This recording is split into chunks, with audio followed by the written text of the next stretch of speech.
출애굽기 25장 31절에서 40절까지입니다. 지난주에 봤었던 말씀에서는 진설병을 놓아두는 상을 어떻게 만들어야지 된다라고 하나님께서 보여주셨습니다. 그 상 위에 올려두는 진설병은 예수님의 몸이었어요. 우리를 위해서 하나님께 대신 화제로 그리고 전제로 드려지는 예수님의 몸이 진설병이었습니다.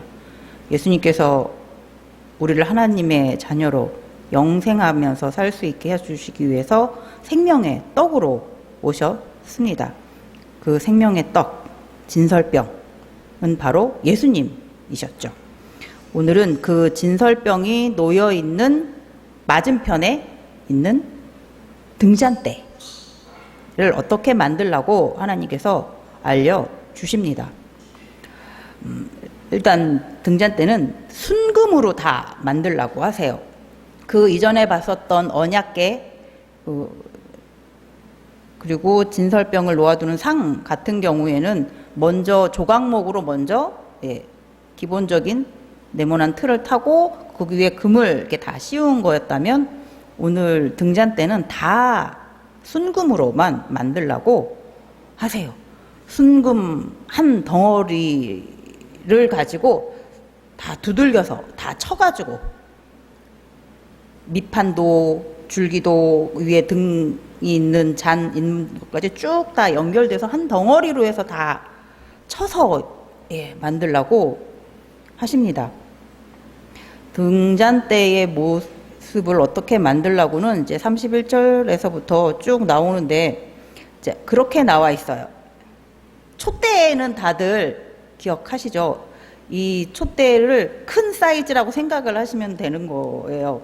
밑에 이렇게 든든하게 밑판이 있어야지 되고 가운데 줄기가 쭉 올라가고 위에 등잔 7개가 따로 만들거든요. 그 등잔을 올려놓을 수 있는 잔, 여긴 잔이라고 되어 있는데 받침 같은 거예요. 그 등잔을 올려놓을 수 있는 거기까지 쭉, 그리고 가운데 줄기가 있고 옆으로 가지가 이렇게 양쪽으로 3개 이렇게 있고 그 위에도 또 이렇게 등잔을 올려놓을 수 있는 잔이 이렇게, 그러니까 총 맨 위에 잔이 7개가 올려질 수 있도록, 등잔 7개가 올려질 수 있도록 이렇게 만드는 거예요. 그게 다 지금 31절에서부터 설명되고 있는 거죠. 자, 그러면서 33쪽을 보면 이쪽까지의 살구 형상의 잔 셋과 꽃받침과 꽃이 있게 하고 저쪽까지에도 살구꽃 형상의 잔 셋과 꽃받침과 꽃이 있게 하고, 이렇게 제가 이게 이 잔을 만들 때 이 모양이 살구꽃 모양으로 만들라고 하십니다. 그리고 이제 이거 등잔대와 그 위에 올려놓을 등잔 7을 만들고, 그리고 불집게, 그리고 불똥 그릇, 이렇게까지 만들면 되는 겁니다.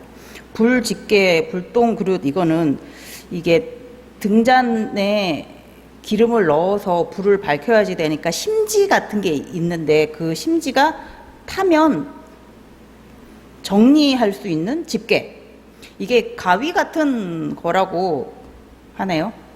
집게인지 정말 자를 수 있는 가위인지는 정확하게는 모르겠지만 심지를 정리할 수 있는 용도, 그것을 그 심지는 이제 불똥 그릇에 옮겨서 이렇게 정리를 하는 거죠. 그러니까 이렇게 만들라고 하시는 거예요.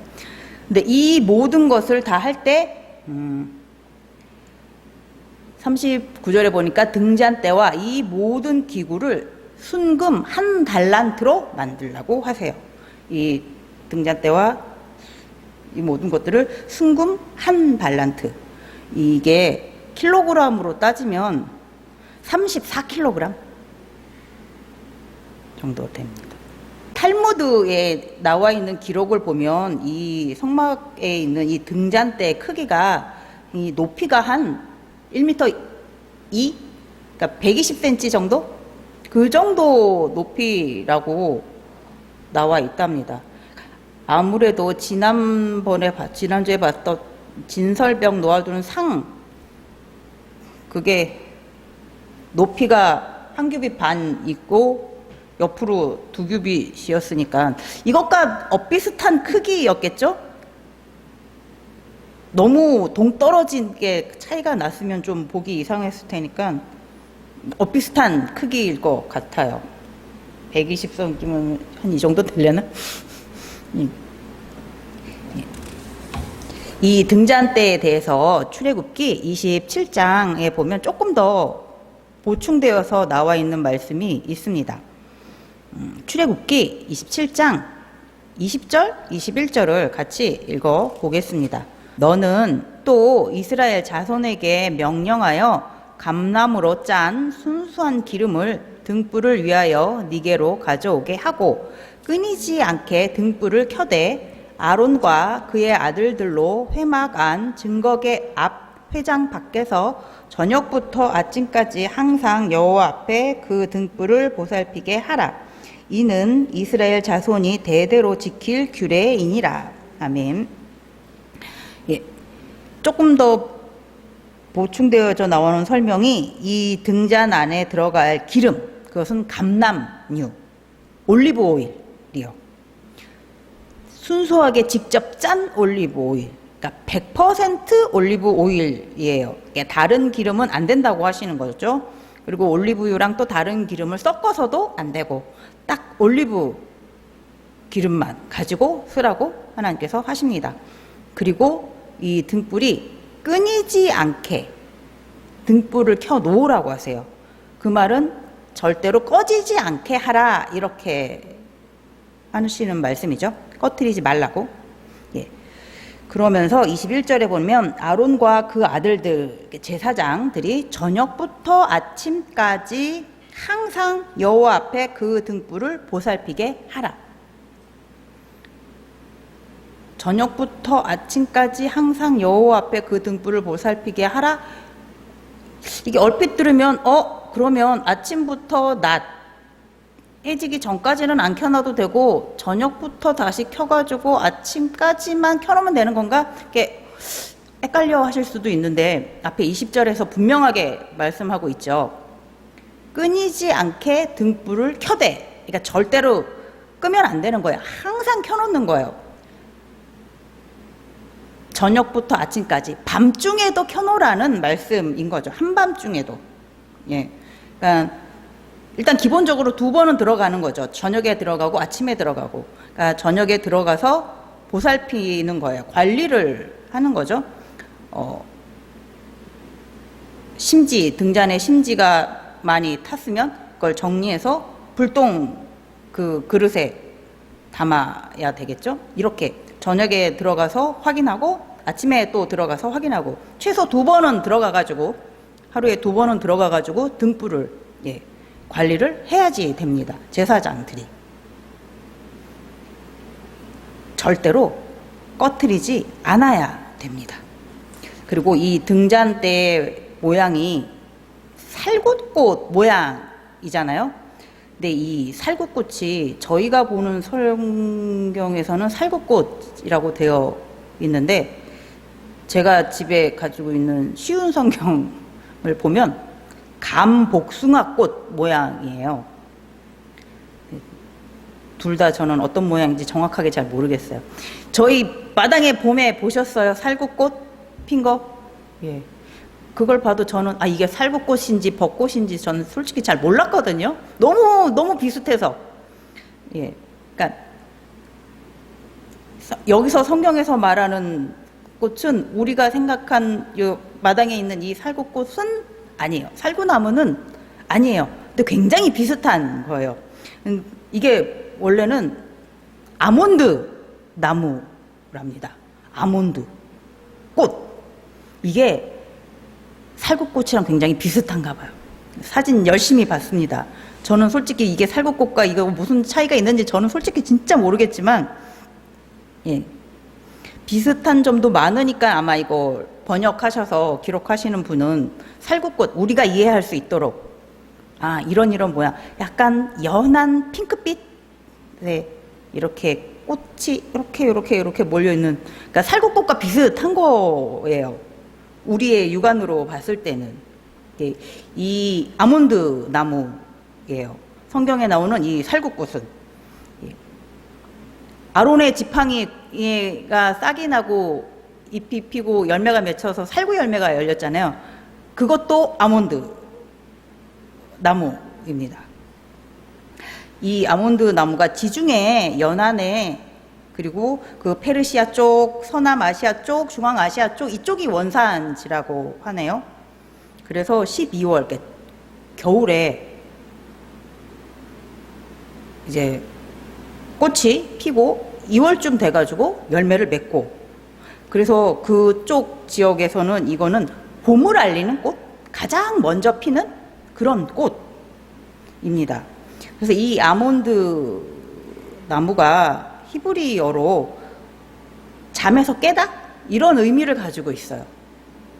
막 깨우다, 그래서 지키다. 이게 무엇인가를 지키려면 잠들어 있으면 안 되죠. 그래서 깨우다라는 의미도 있고 지키다라는 의미도 있어요. 이 아몬드 나무가. 저희가 먹는 바로 그 아몬드가요.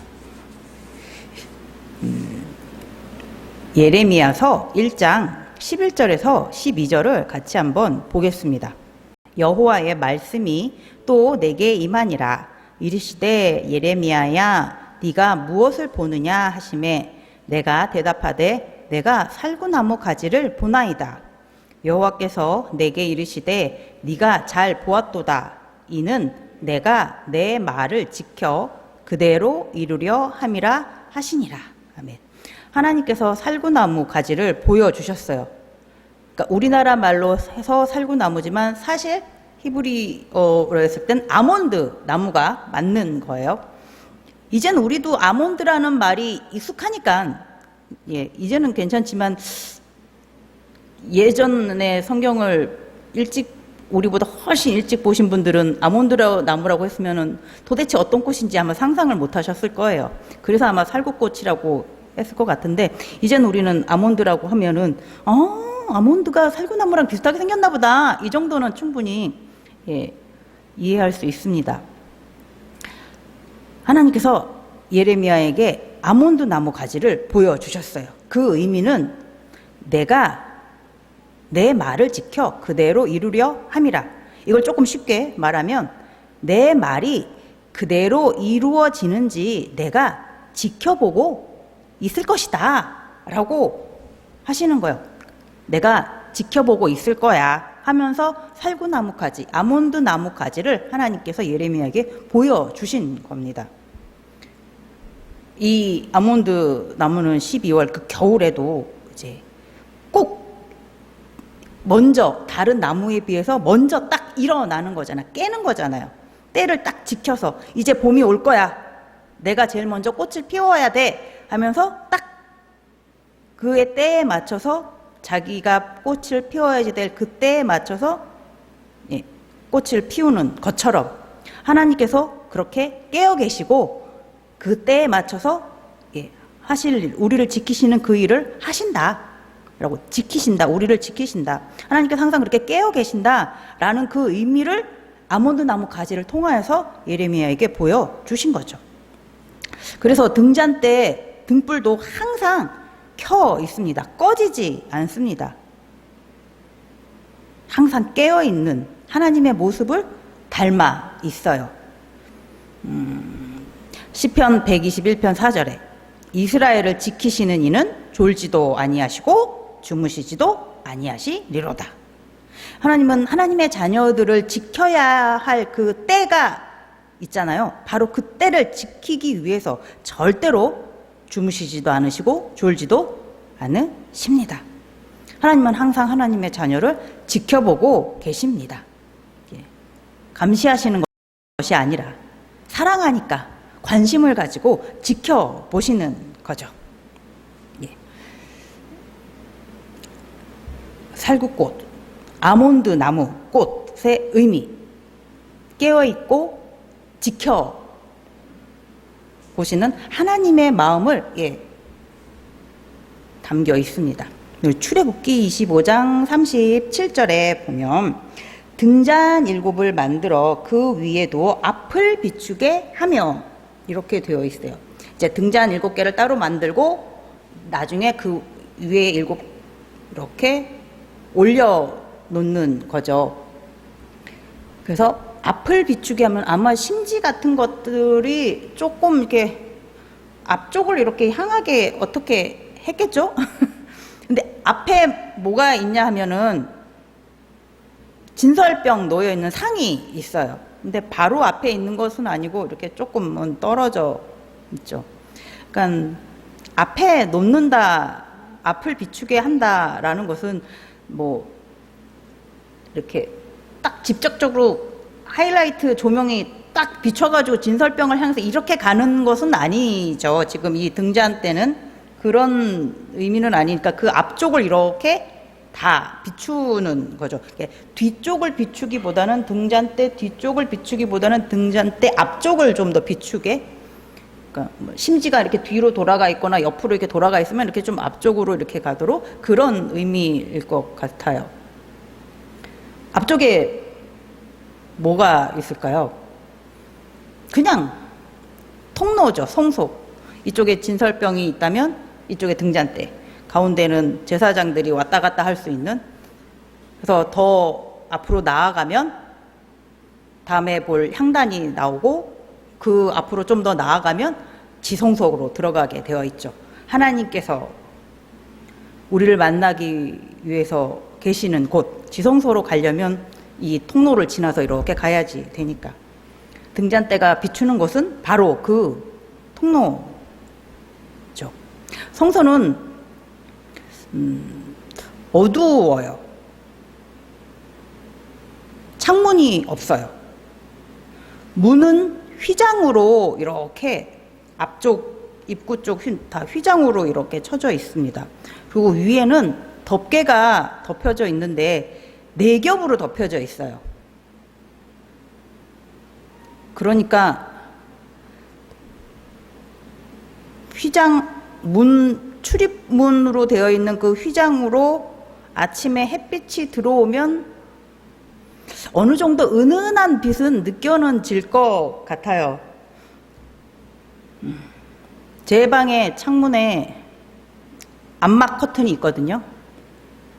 제가 한번 방에 불 다 꺼놓고 이게 어느 정도 깜깜할까 한번 해봤는데 그렇게 많이 안 깜깜해요. 암막 커튼이지만. 자, 하지만 제 방은 온통 벽지며 천장이며 다 하얀색이고 이 커튼이 낮으니까 그 틈 사이에 하얀 빛이 들어와서 다 비치니까 어느 정도 반사되는 게 있으니까 예 생각보다 안 어두웠어요. 암막 커튼 다 치고 불 딱 꺼도.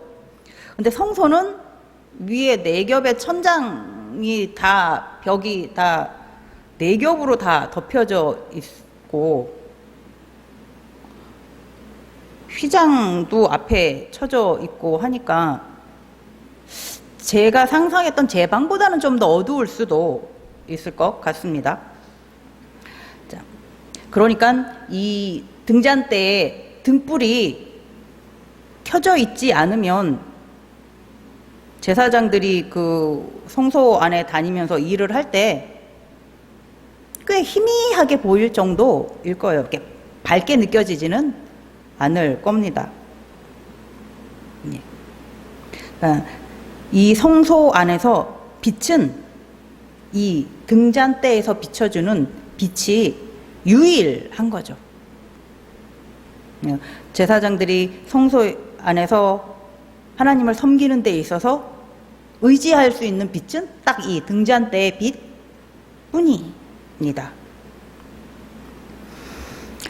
그리고 오늘 본문 말씀 제일 처음에 나오는 히브리 31절에 보면 너는 순금으로 등잔대를 쳐 만들 때 그 밑판과 줄기와 잔과 꽃받침과 꽃을 한 덩이로 연결하고. 네, 이게 히브리서 원문에 보면 그 밑판과 줄기와 잔과 꽃받침과 꽃을 한 덩이로 연결하고 이 부분에서 그라고 표현되는 이 그가 인칭대명사, 사람에게 사용되는 그런 그예요. 그냥 물건을 가르치는 그것이 아니라 사람을 가르치는 그러니까 이것을 사람으로 표현을 하면 이렇게 조금 달라질 수 있어요. 너는 순금으로 등잔대를 쳐 만들되 그분의 밑판과 그분의 줄기와 그분의 잔과 그분의 꽃받침과 그분의 꽃을 한 덩이로 연결하고 이렇게 되는 거예요. 그러니까 이 순금으로 등잔대가 이루어지는데 그게 그분인 거예요. 이 등잔대는 그분인 거예요. 자, 그렇다면 등불과 불을 의미하는 그분은 누구일까요? 요한복음 1장 9절. 참 빛, 곧 세상에 와서 각 사람에게 비추는 빛이 있었나니. 요한복음 8장 12절에 예수께서 또 말씀하여 이르시되 나는 세상의 빛이니 나를 따르는 자는 어둠에 다니지 아니하고 생명의 빛을 얻으리라. 아멘. 예수님은 생명의 빛으로 이 세상에 오셨습니다. 우리에게 오셨습니다. 죄 그리고 어둠 속에 있었던 우리에게 구원의 빛으로 오셨어요. 소망의 빛으로, 평안의 빛으로, 영생의 빛으로 우리에게 오셨습니다. 그리고 속죄소 위 하나님께서 우리를 만나시는 그곳으로 우리가 나아가려면 그 길을 따라서 가야지 돼요. 속죄소까지 그 길을 밝힐 수 있는 빛은 바로 이 등잔대 등불 뿐입니다. 그런데 이 등잔대 등불이 바로 누구냐면 예수님이신 거죠. 성소 안에 다른 빛은 없었습니다. 오직 하나님을 섬기고 하나님을 예배하기 위해선 이 빛, 등잔대의 빛, 예수님 뿐이십니다. 그래서 예수님만을 의지해서만이 하나님께로, 하나님 앞으로 나아갈 수 있습니다. 예수님 없이는 하나님께 나아갈 수가 없는 거죠.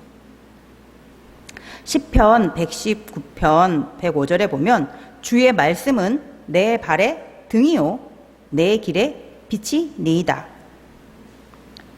하나님의 말씀만이, 그리고 그 말씀이 육신이 되어 오신 예수님만이 우리가 나아가는 데 있어서 등불이 되어 주십니다. 유일한 참 빛으로 의의 길로 인도하시는 참 빛이 되어 주십니다. 예수님만을 의지하시며 걸어가시는 여러분들이 되시기를 바랍니다. 그리고 그 길의 끝에는 하나님이 계시고 그리고 영원한 생명과 진정한 평안이 있습니다. 예수님만을 의지하시며 나아가시는 우리 모두가 되기를 바랍니다. 기도하겠습니다.